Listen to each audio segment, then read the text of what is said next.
গাছ কার কার পছন্দ? আমার তো গাছ বেশ ভালোই লাগে। এটা হচ্ছে আমার বারান্দায় কিছু গাছ লাগাইছি অনেক শখ করে।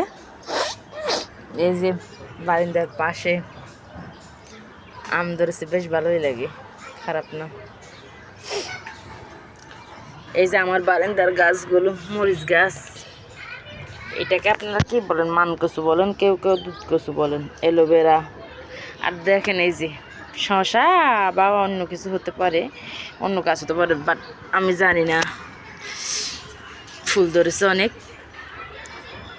ফল আসলে বুঝতে পারবো যে কী গাছ। মরিচ গাছ, পুঁই শাক, পুদিনা পাতা, মেহেন্দি গাছ, আর সবচেয়ে ফেভারিট গাছ হচ্ছে আমার লেবু গাছ। এই যে লেবু ধরছে কয়েকটা, বেশ ভালোই লাগে। নিজের বারান্দায় গাছ করতে কার না ভালো লাগে, সবারই ভালো লাগে। আর এখন যে গরম পড়তেছে, সবাই যদি আমরা বারান্দায় গাছ লাগাই কেমন হয়, ভালো হয়।